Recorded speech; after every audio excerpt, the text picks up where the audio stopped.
I know how to work the algorithm. Did I prolong my homelessness after they took my child? Yeah, I prolonged it a little while after they took my child. Yeah, I prolonged it so I can keep on raising this story. Yes, I did. Could I have had a house right after the house came condemned? No, not at all. Everything takes a process. Everything takes, time, As many places as I filled out applications for, it took them forever to get back to me. And what they did, somebody else probably already had the place, or I probably was interested in something else. So sometimes you got to add some fiction. Especially when you're a social media influencer. I didn't ask for none of this shit to happen, to be honest. I didn't plan shit. I didn't ask for none of this shit to happen. I just wanted justice for my kid because they 302 me and they wasn't looking for the best interest of my kid at the time, where I was reporting him that he was molested by my father, the nigga that fucking raised me, fucking weird ass motherfucker. I didn't know he was a predator, but that situation has not been dealt with yet. So, that's always going to be on my mind. It's always going to be something that bothers me. My son has to do counseling and stuff for everything, and I want him to do counseling, but it's traumatizing. Because if you're going to make my son do counseling for the best interest for him and his mind, his mental health and things like that, then y'all need to lock this man up. Because my son knows this man have not been locked up. Before they took him, I told him, I said, that man has not been locked up yet. Still going to court for that and shit. We didn't even go to court for it. That's the crazy part. It didn't even make it to court. It didn't even make it out of the detective's office. That motherfucker 302 my ass.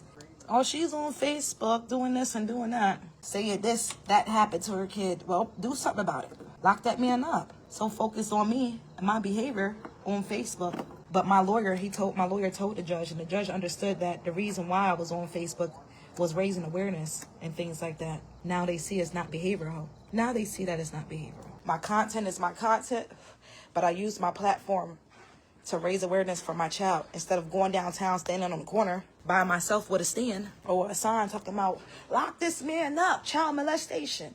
I use my platform, a platform that God allowed me to grow on and my child to grow on, for me to be able to voice his words, Normalize your kids being able to come to you and tell you that something's wrong with them. While I've been doing parenting classes, me and the parenting ladies, realize that I know pretty much the whole book without even knowing the whole book. It's just everything is common sense. So the questions that they be asking me, I be answering them correctly. Then they read the book. Well, it says it right here in the book. You're right. Wow. You do know this stuff. Yeah, I do. When I was locked up and I was bored at YCP, just to get out the motherfucking, the dorm, I was going to fucking parenting classes. And I didn't even have kids then. But I was taking care of other people's kids. You know what I mean? So, I'm like, it's nothing to do these programs and get it done with. Especially when you want your child to come home, It's nothing. I don't know why it takes people so long to do the things they got to do to get their kids back. I feel like people get distracted. After so long of their kids being gone, they get distracted in things and they start doing other things. No. Why would you get distracted or not getting your fucking kid back? The fuck is wrong with these people? And speaking on the people that don't put in the work for their kids. Because everybody can say they're a mom, you know what I mean? But how many times have you actually listened to your child tell you something that needed to be heard? You know what I mean? Allow your kids to have a voice.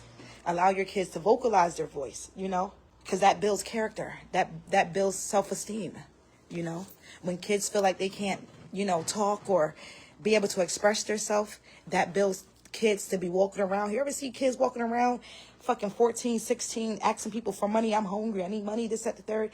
That, you know what I mean? That teaches kids. You feel what I'm saying? It teaches them, that they're loved, that they have a voice, that they're cared for, that they're nurtured, that they're fed, A lot of people's kids can't even go up there and talk to them because of how their parents are going to respond to the stuff that they're saying, How many kids can go up to their parents and say, hey, this person touched me, and their parents take full acknowledgement of it and make reports? No, there's a lot of people that just throw shit underneath the rug, Honestly, now, after all this shit, I felt like I should have never reported it. I felt like I should have took matters into my own hands, because my child would have never been in the system. Children, youth would have never got involved. That man would have never, you know what I'm trying to say. So that's just being said. Now my son is going through worse stuff. You know, he's not being fed right. He's not, you know, going places every day, doing stuff outside. They're only doing stuff when they want to do stuff with him to make it look good for the system so they can have documentation of, hey, we did this, hey, we did that. Bitch, you a motherfucking lie. You might have did this, you might have do that, but what are you doing when he's home? Are you feeding him? Are you forcing him to eat shit again? You know? So, yeah, he wasn't safe with those people. I don't care how the system try to make those people look, how they painted them to look. Y'all painted me a certain way. You feel what I'm saying? And now y'all working with me. But at the same time, y'all did paint me a certain way. Y'all did judge me off of my social media platform. And, you know, my social media platform is not just for awareness for people's kids or for my kid. It's also a platform that I'm trying to get rich off of. I reached 6.1 million with my son's story, with my story of being homeless and everything that happened. And then it went bigger, it got bigger. It just went up. You know, my social media went up more because they took my kid. My social media went up more, kept going up to 6.1 million, 5.4 million, 6.1 million. You know, I can do a video of a woman, you know, that needs help on the street, and that shit's going to get $250,000. You understand what I'm saying? So I got people, I can just walk in restaurants and they like, are you on social media? I'm like, yeah, I think I saw you somewhere on TikTok or somewhere, maybe on Facebook. Oh, I think that's what it was. You know, let's do promotion. Hell yeah, let's do promotions. Let's do it. Because I don't only do drama. I don't only, you know what I mean, speak about life shit. I also, you know, do food blogs and, you know, dancing, you know, making people happy. You know, I'm a medium as well. So I do a lot of spiritual shit, and I share a lot of spiritual knowledge that come across my page and things like that I see. And I share it on my page and in my stories and things like that. So, you know, my platform was originally just to build on and stuff. Reaction videos, the Hottest Tea podcast, you know, different things like that. When my son was born, before he was born, I put all that on Facebook. You know, when I blew up on TikTok, people were sending me shit. I didn't need anything at the time, but people were sending me hella stuff from my son because they liked us. They was just sending shit because they liked us at one point, you know? And then I started, you know, asking for shit. You know, people didn't like that. You know, so I blew up off of that too on social media, you know. And then I realized the certain stuff people like and certain stuff that people don't like. Then I also realized the stuff that go viral and the stuff that don't go viral. So I start doing more stuff that goes viral than doing the stuff that didn't get much views. And that's how I work my algorithm on my Facebook. But everybody's algorithm is different, you know. The food you had yesterday looked fire. It was so good. And those people from there, they're the ones that, the guy, he said, I'm the owner of Mufongo or something like that, and he wants to do business with me. So I got to send him the link to my Facebook.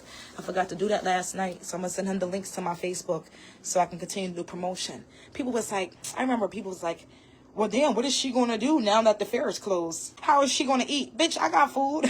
You should be worried about if I'm going to get rich off this shit or not.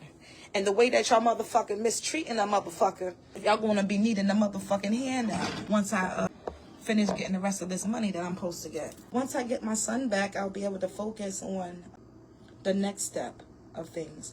And the next step of things would be getting my money back that landlord owed me for that fucking house. You know, I was there for 2 years or a year and a half. So that's $17,000 that he owes me, plus pain and suffering. Where's the pain and suffering at? Well, the pain and suffering is my son being taken away. Did I lose anything in that house? Well, I lost a lot of shit in that house that I couldn't take with me because I did not have a U-Haul truck or anything like that, and I had to been out at the 8 o'clock in the morning. So once they put them signs on the door, I cannot go back inside that house to get anything. So I said, fuck it. It is what it is. I left screen TVs, beds, food, all types of shit. I had just went grocery shopping, had a fucking whole fridge full of food, every fucking thing. Clothes, name brand clothes. You know what I mean? A lot of shit that my son left in there, toys, a lot of stuff that we left that we wasn't able to get. So I'm putting that on that paperwork. I'm putting the fact that the house was condemned. I have all that paperwork as well. I have even video footage of him saying like, hey, you don't need a stamp authorization for this paperwork I gave you and things like that for your lease. It's even on the lease that, you know, if I breach contract or if he breached contract, which it is a breach of contract because the house got condemned, but it's a breach of contract on his part, meaning he owes me a lot of money. And I couldn't focus on that. I had to focus on my child and doing parenting classes and everything else that I had to do.